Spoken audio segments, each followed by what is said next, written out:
Salut l'équipe, urgent les gars, ne fais pas cette erreur sur les cryptos où tu vas juste perdre de l'oseille. Les gars, on va parler de ça aujourd'hui, c'est vraiment très très important. On va parler bien évidemment de tout ce qui est en train de se passer à court terme. On ira voir plein de cryptos aujourd'hui parce qu'après une belle correction comme ça les gars, si vous avez des convictions, vous allez voir qu'on est sur des niveaux qui sont assez exceptionnels. En tout cas, le BTC ce matin, il est à 101 000 $, il a perdu 2,7%.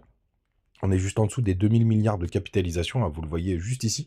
Ether qui se fait un peu plus malmener, il perd quasiment 4%. XRP c'est pareil, moins 5,7%. On a CryptoClebar aussi qui perd 5%.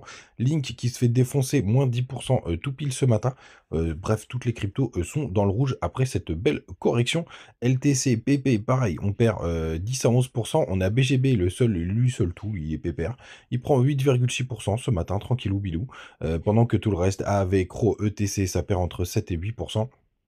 On a fait lui qui perd 11,5%.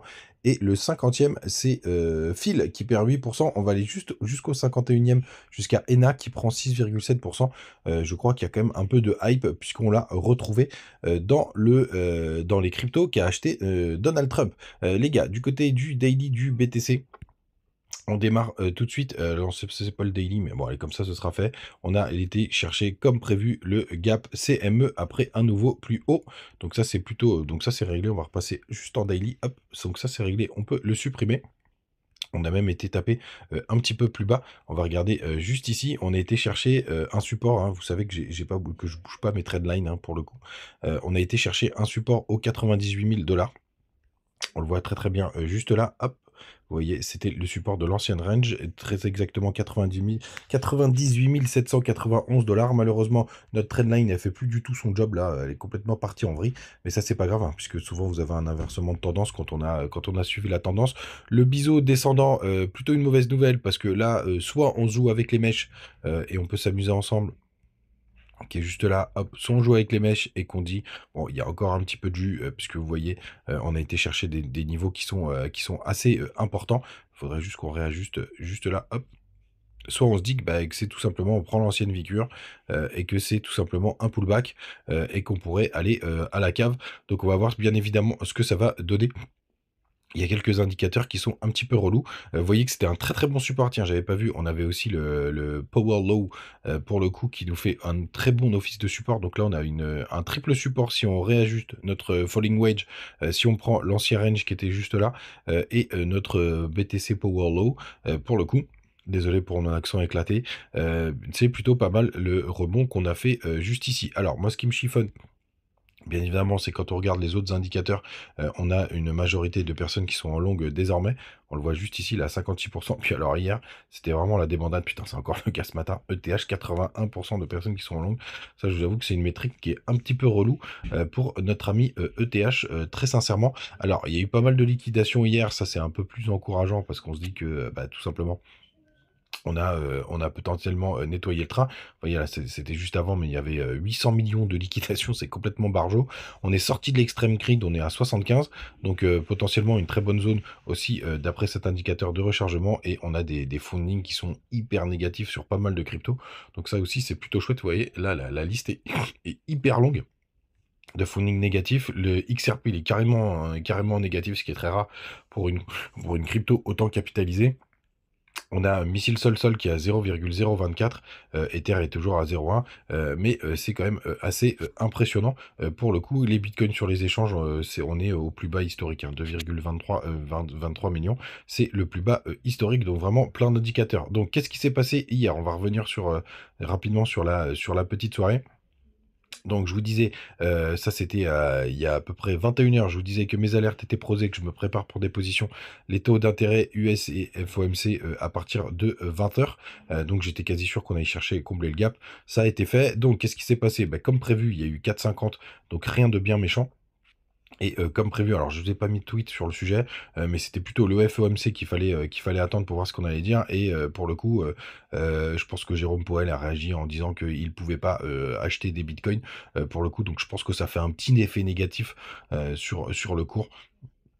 Mais voilà, après c'est hyper sain, on était sur en haut d'une figure, donc rien de bien méchant et désormais, eh ben, moi j'ai fait, beaucoup d'emplettes. Alors cette figure, elle marchait très, très bien, parce qu'on a fait un long arrêt, mais je vous disais en réajustant les mèches, pour le coup, on peut s'amuser encore. Donc ça, c'était moi hier, je faisais mes petites emplettes et on va parler de ça ce matin, parce que j'ai vu pas mal de choses hyper intéressantes. Bon, ça c'était mon espoir et puis je m'inquiétais déjà, de ETH, avec avait des, grands funding. Les gars, en tout cas, n'hésitez pas à me rejoindre du côté, de Telegram, toujours des petites news, des petites infos, hein. On a partagé plein de trucs hier. Et d'ailleurs, ah oui, c'est ça que je voulais dire. Les gars, ceux qui font du trading sur BitGet, surtout, rejoignez l'équipe. On est 17e pour l'instant. J'ai pas regardé à combien on était ce matin. Mais en fait, j'avais pas vu qu'il y avait pas mal de monde qui m'avait rejoint. Pour le coup, on est 17e, il y a 20 membres dans l'équipe. C'est juste si vous faites du trading, vous cherchez CryptoPsy Team, vous verrez qu'on est dans les tops. Pour le coup, juste si vous tradez, hein, si vous le faites pas, ça sert à rien pour le coup, mais ça vaut le coup parce que ça va nous permettre d'avoir des points supplémentaires et pourquoi pas de se partager des gros cadeaux. Donc juste, vous changez rien à ce que vous faites, juste vous rejoignez la team CryptoPsy. Et ce sera très très bien aussi. Les gars, avant de parler des cryptos du jour, bon, bien évidemment, vous avez les liens du côté de BitGet, de Mexe, de Bitmart, de BingX et maintenant de Crypto.com. N'hésitez pas, mais vous avez plein de petits bonus. Enfin bref, comme d'hab. Donc, avant de parler du sujet du jour, de surtout pas faire cette erreur, bah non, on va en parler tout de suite. Donc, cette erreur, c'est quoi, les gars? Et on va prendre l'exemple tout de suite de notre ami UXLink, même de BitGet. Les gars, première erreur, surtout ne rentrez pas sur une crypto qui est putain de parabolique. Regardez-moi ça. Ça, c'est même pas la peine. Moi, c'est mon plus gros bag. Je crois que ça représente quasiment 10% de mon bag hein, aujourd'hui, BGB, tellement ça a pumpé. Moi, je suis rentré, je crois que c'était dans les 40 centimes. Donc, pour le coup, il n'y avait pas encore le système de sell et de buy là, pour le coup. C'est complètement ouf, hein, ce petit sel, il veut rien dire, les gars. J'ai vendu un tout petit bag pour acheter une crypto, rien de très important, c'était vraiment peanuts pour le coup. Donc, première erreur, surtout, là, vous laissez tomber. Cette crypto, là, vous laissez tomber. C'est pareil pour UXLink, stop. Vous prenez pas la tête. Soit elle fait une grosse correction et vous rentrez. Regardez, on va prendre l'exemple là. Moi, je suis en long, je suis à plus 400%. C'est une de mes plus grosses perfs parce que j'ai mis énormément d'oseille sur ce trade. Elle a fait un nouveau plus haut. Vous laissez tomber. Ça, c'est pas la peine. Donc, ça, c'est la première erreur. La deuxième erreur, c'est si vous faites des leviers, mettez des tout petits leviers. J'en vois énormément qui se sont fait liquider hier. Bah, la preuve, 800 millions. J'ai des potes qui se sont fait liquider aussi. Les gars, putain, entre 2 et 4, grand max, surtout en ce moment. Et ça nous fait pile la transition avec le sujet du jour. Donc je répète, des leviers, grand maximum 4, et puis mettez vos stops, faites du money management, mettez que des trucs, vous savez que vous avez un risque de vous faire éclater, donc vraiment très attention. Et le deuxième, ne rentrez pas sur des cryptos qui ont complètement explosé. Là, on arrive sur une zone qui est hyper intéressante. Je vais vous montrer en direct live. On m'a demandé de parler de fête. Je vais vous montrer tout de suite fête. Regardez-moi ça. Faites aujourd'hui, quand on prend le dernier mouvement, regardez. Alors moi, je me suis fait sortir parce que j'avais mis un stop. Vous voyez juste ici, hein, je suis transparent pour le coup. Je me suis fait sortir tout simplement. Mais regardez, on est pile venu retoucher les 0,786 du dernier mouvement. Alors on pourrait tirer le Fibo ici, mais c'est pas grave, je l'ai mis là.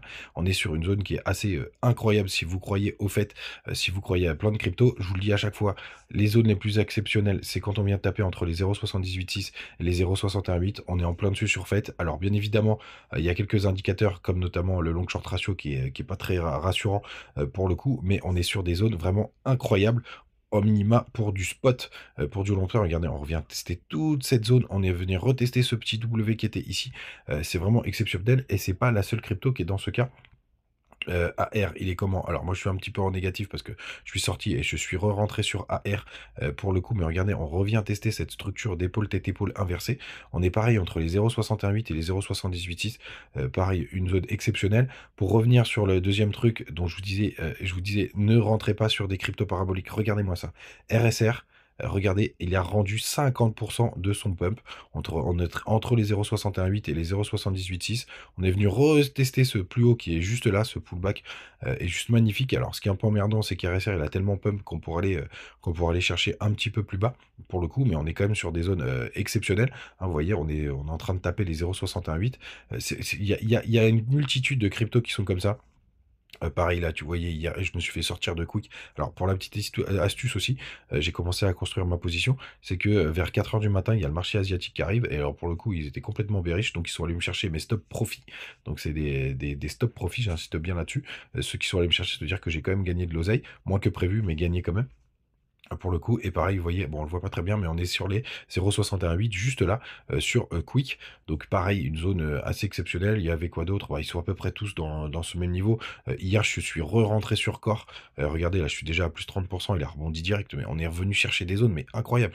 Donc je suis rentré ici. J'ai vu un petit pop. J'ai pris quelques profits là, mais en fait, je me suis fait stop profit. Donc je suis en positif. Je suis re-rentré parce qu'on était tout au-dessus de cette structure de range que je trouvais assez incroyable. Ce matin, je suis déjà à plus 30%. C'est vraiment complètement barjo, ce qu'on est en train de voir, en ce moment les gars. Cetus, c'est pareil. Alors, pour le coup là, c'est un énorme range. Pareil, je suis sorti, je suis re-rentré, pareil en profit. Donc les gars, il y a vraiment une multitude de cryptos qui sont en train de faire des postures assez exceptionnelles. Là, on a vu FET, on a vu Quick, on a vu RSR, on a vu AR, on a vu Core, on a vu, tout ça. C'est plutôt pas mal ce que le cours est en train de nous montrer. Vraiment, c'est dingo pour le coup. Donc, construire sa position, quand je vous montais la petite nana là, qui fait ses soldes hier, c'était vraiment moi. La merde un peu relou, c'est que le dollar, il nous a fait un nouveau plus haut, hein. Vous voyez, le dernier, en, c'était le 22 novembre pour le coup. Là, il nous a fait un nouveau plus haut. On le voit très très bien là quand on dézoome. Ça, c'est pas une très très bonne nouvelle, pour être tout à fait honnête. Pour le coup, on va voir ce que ça va donner avec le dollar. Moi, ce que j'aimerais, c'est qu'il y ait une grosse divergence. Vous le savez, hein, février-mars. Pour le coup, pour moi, ce sera vraiment le moment de tirer ma révérence. Mais il va falloir surveiller de très très près ce dollar. Alors, qu'est-ce qui peut se passer? C'est une belle poussée haussière jusqu'à l'investiture de Trump, un petit sell the news et après une dernière poussée haussière. Ce serait un scénario qui me va bien. Mais en tout cas, les gars, si vous pensez qu'on a encore du jus pour aller à ce bull run, on est aussi sur des zones exceptionnelles comme d'hab. Pas de conseils, faites comme vous voulez, c'est votre oseille, c'est vous à la fin qui serez content si vous avez gagné de l'oseille et c'est vous qui serez triste si vous en avez perdu. Donc les gars, vraiment, pensez à vous surtout. Moi, je vous donne juste des pistes de réflexion. C'est tout. À demain, ciao.